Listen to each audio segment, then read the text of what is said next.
ആളുകളെ വ്യാമോഹിപ്പിച്ച് സമരത്തിലേക്ക് എത്തിച്ചതാണെന്നും അരാജക സംഘടനകളാണ് സമരത്തിന് നേതൃത്വം നൽകുന്നതും തുടങ്ങിയ കുറേ കാര്യങ്ങളാണ് അദ്ദേഹം ആരോപണമായി ഉന്നയിച്ചിരിക്കുന്നത്. എന്താണ് ഇതിന് മറുപടി പറയാൻ? ഇതിന് മറുപടി പ്രത്യേകിച്ച് കേരള സമൂഹം കൊടുത്തോളും. ഒരു തൊഴിലവകാശം ആവശ്യപ്പെട്ടുകൊണ്ട് തൊഴിലാളികൾ സമരം നടത്തുമ്പോൾ എളമരം കരീമിനെ പോലെയുള്ള ഒരു തലമുതിർന്ന ട്രേഡ് യൂണിയൻ നേതാവ് ഇങ്ങനെയല്ല പറയണത്.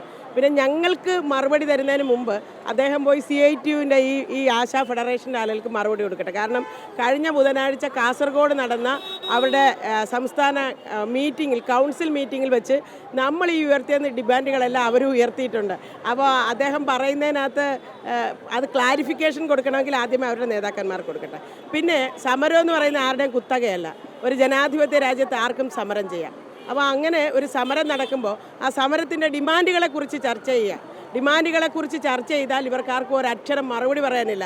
അതുകൊണ്ടാണ് സമരം തുടങ്ങിയ നാൾ മുതൽ ഈ സമരത്തെ അപകീർത്തിപ്പെടുത്തിക്കൊണ്ട് സമരത്തിനെതിരായി മന്ത്രിമാരുൾപ്പെടെ ഈ യൂണിയൻ്റെ നേതാക്കന്മാരുൾപ്പെടെ ഇത്തരത്തിലുള്ള പ്രചരണങ്ങൾ നടത്തിക്കൊണ്ടിരിക്കുക. അത് കേരളത്തിൻ്റെ പൊതുസമൂഹം വിലക്കെടുക്കില്ല. ഞങ്ങളും അതിനെ വിലക്കെടുക്കുന്നില്ല. ഇത് വളരെ സങ്കടകരമായ ഒരു കാര്യമാണ്. ഞങ്ങൾ ഇത്രയും കഷ്ടപ്പെട്ട് ഞങ്ങൾ രാപ്പകൽ തന്നെ ഇങ്ങനെ കിടന്ന് കഷ്ടപ്പെടുന്ന ഞങ്ങൾക്ക് ഒരു ന്യായമായ ഒരു നീതിപൂർവമായ ഒരു തീരുമാനം കിട്ടാത്തതിൽ ഞങ്ങൾക്ക് വളരെയധികം വിഷമമുണ്ട്.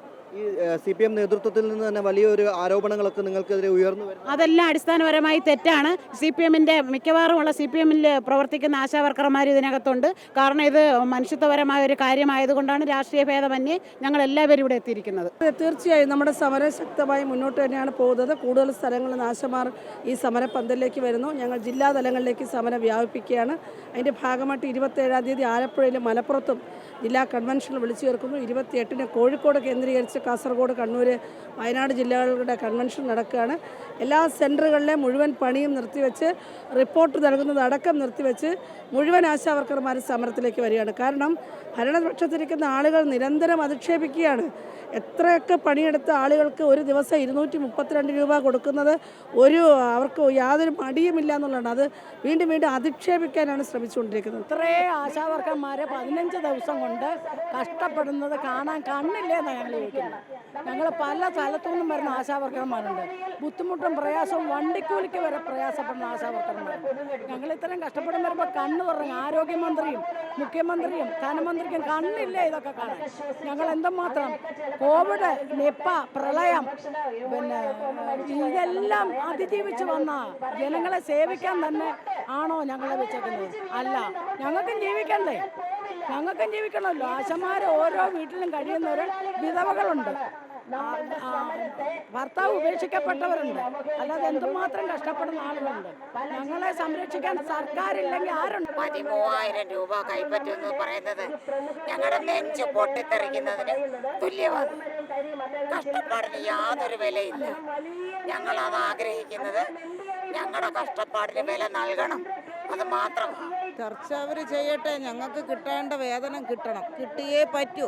ഞങ്ങൾ ഒരുപാട് കാര്യമൊന്നും വാരി കോരി ചോദിച്ചില്ല. 18 വർഷം കൊണ്ട് ജോലി ചെയ്ത ഞങ്ങൾക്ക് 21,000 രൂപ തരാൻ ഗവൺമെൻറ്റിന് ഒരു പ്രയാസവുമില്ല. ഞങ്ങൾ രാപ്പകൽ ജോലി ചെയ്യുന്നവരാണ്. രാവിലെ ഇറങ്ങിക്കഴിഞ്ഞാൽ ഞങ്ങൾ 12 മണിയായാൽ ഞങ്ങളെ ജോലി തീരില്ല. അത്രയ്ക്ക് മാത്രം ഞങ്ങളെ വീട്ടിലെ ജോലികളെല്ലാം മാറ്റി വെച്ചിട്ട് എന്ത് ആവശ്യം പറയുന്നോ, ഏത് സർവേ പറയുന്നോ, ഏത് രോഗിയെ കാണണമെന്ന് പറയുന്നോ ആ സ്പോട്ടിൽ ഞങ്ങൾ പോയി കണ്ടിരിക്കും. എല്ലാ റിപ്പോർട്ടും ഞങ്ങൾ കൊടുക്കണം. പിന്നെ ഞങ്ങൾ ആവശ്യം നേടിത്തരാതെ ഇവർ എന്ത് തീരുമാനം എടുത്ത് ഞങ്ങളെ ചർച്ചയ്ക്ക് വിളിക്കുന്നു? അവർ ചർച്ചയെല്ലാം ഒത്തുതീർപ്പാക്കി വെച്ചിട്ട് ഞങ്ങളെ വിളിക്കട്ടെ.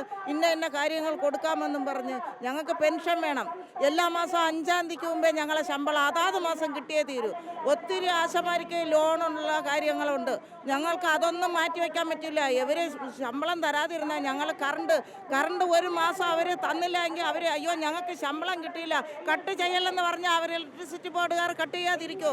വാട്ടറിൻ്റെ കാര്യം അതേപോലെ തന്നെ ഗ്യാസ് കണക്ഷൻ ഞങ്ങൾക്ക് ശമ്പളം കിട്ടിയില്ല 3 മാസം, ഞങ്ങൾക്ക് അതുകൊണ്ട് തരാൻ പറ്റില്ല എന്ന് പറഞ്ഞാൽ കേൾക്കോ?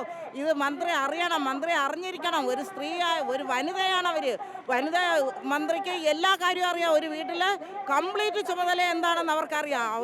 അവർ കണ്ണ് തുറന്നില്ലെങ്കിൽ ഞങ്ങൾ മരണം വരെ ഇവിടെ ഇരുന്ന് നേടിയിട്ടേ പോവുള്ളൂ. യാതൊരു സംശയമില്ല.